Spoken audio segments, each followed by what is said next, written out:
morning, everyone. So last time I was on here, I finished the Abraham Lincoln book. So since we talked about the Gettysburg Address, I think that's what it was. Could be wrong. But I figured, why not read what was the Battle of Gettysburg? Let's see. Could have sworn. Yep. It was the Gettysburg Address in Abraham Lincoln's book. So that's why I figured to read this. Sorry, I had to double check myself.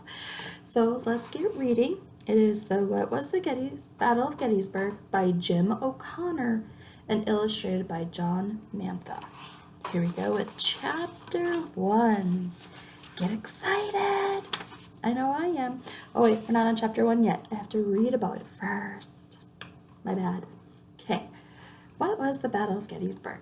Today, many Americans think the Civil War, or the war between the states, was just about slavery. 25 states in the North fought to end slavery, while 11 states in the South fought just as hard to keep the right to own slaves. Slavery was certainly the biggest issue of the war, but there were other reasons for the Civil War. I wonder if any of you know. Do you? Let's go on. One issue was states' rights. That meant how much power each state had over itself. What if states no longer want to be part of the United States of America? Do they have the right to break away and start their own country? The South said, yes, we can do it if we want. The North said, no, we're one country, and that is the way it has to stay. In the years before the war began, many southern states felt that the anti-slavery North was threatening their way of life. Cotton was the main industry throughout most of the South. Cotton was grown on farms called plantations. Some plantations were huge. Somerset Place in North Carolina had more than 100,000 acres of land. I'm going to show you this picture before I keep reading. Isn't that just pretty? I don't even know if there's chapters in this book.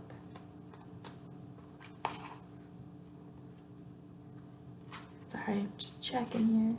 Oh, it does. Okay. Southern cotton growers used slaves as unpaid workers. Large plantations required many slaves to plant, weed, and pick the crops. It was not uncommon for rich cotton growers, called cotton kings, to own 500 slaves. That's a lot. Slaves belonged to their owners in the same way that horses and cows did. Slaves had no rights. They could not vote. They could not own property. They were sold at auctions. By 1860, there were almost 4 million slaves living in the South. In the North, the land was not suitable for growing cotton or tobacco, another big crop in the South. Northern farms were small. More and more people worked in factories and businesses. Although in the early days of the United States, some people in the northern states had owned slaves, slavery had largely died out. By the 1820s, many people in the North thought slavery was horribly wrong. It had to be abolished or ended everywhere in the United States. The abolitionist movement grew stronger in the years before the Civil War. A novel called Uncle Tom's Cabin by Harriet Beecher Stowe came out in 1852. It dramatized the harsh life of slaves and sold an amazing 300,000 copies in 1 year. It won the abolitionists many new followers. So these are the slaves, and this one showed that they don't have any rights, and this is the book. Or this was at the auction. Sorry, this is at the auction. This is how they were auctioned off. When I was in 8th grade, we had to watch Kunta Kinte, which was about how Kunta Kinte was a slave and his life, and it was heartbreaking. It really was. I don't understand how the slaves did it and why that even happened, I guess. But, I wasn't living back then, so I don't know how. I can read how it was back then, but I wasn't there. All right, let's move on. Let's keep reading. There had always been tension between the North and South, but it was growing much worse. When Abraham Lincoln was elected president in 1860, it was the last straw for the Southern states. Lincoln was against slavery and did not want it spreading to any new state that came into the Union. He also believed that states did not have the right to succeed or leave the Union. But that is just what 7 Southern states did in early 1861. They formed the Confederate States of America. Later, 4 more states also seceded.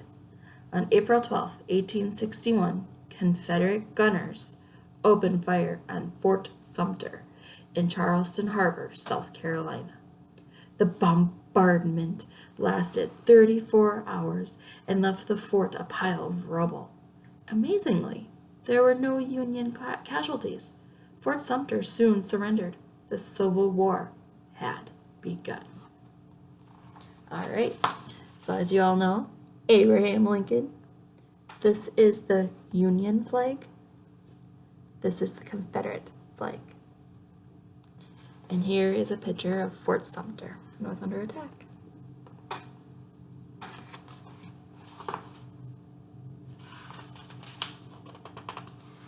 All right, so I'm going to show you a picture here. It's in 1861.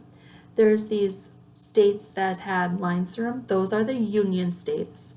And then the Confederate states are all white. Okay, so these that are grayed are the Union states. These are the Confederate states. And you can tell that these have not become a state yet. So it's just what we have here. Okay?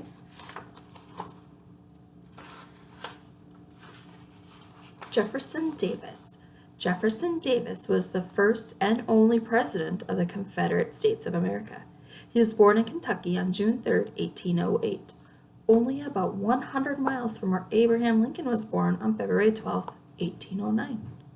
Davis graduated from West Point, that is the United States Military Academy in West Point, New York. Many famous soldiers, as well as U.S. presidents, have graduated from West Point. Davis served in the United States Army and later became a rich cotton grower in Mississippi. Like all cotton growers, Davis owned slaves. He had at least 74 slaves working on his plantation. One named William Jackson worked in Davis's house and later became a spy for the Union during the war. Davis served 2 terms as United States Senator for Mississippi. Only before the Civil War started, Davis argued in Congress against Southern states breaking away from the Union. He wanted Southern states to find a way for Congress to let them keep their slaves. However, in 1861, after 7 Southern states left the Union, Jefferson Davis resigned his seat in the Senate. In November 1861, he was elected president of the Confederate States. His vice president was Alexander H. Stephens from Georgia. He had served in the U.S. House of Representatives. Jefferson Davis was a cold and demanding leader. His best decision was appointing Robert E. Lee to command the Confederate troops. When the war ended, Davis was arrested and charged with treason. However, there was never a trial. Jefferson Davis was released from prison in 1867 and died in New Orleans on December 6, 1889. All right, I think I'll stop there today. I know that wasn't chapter 1, but it's just about what was going on with Gettysburg. So I'll read chapter 1 tomorrow, and I hope you guys all have a great and splendid day. See you later.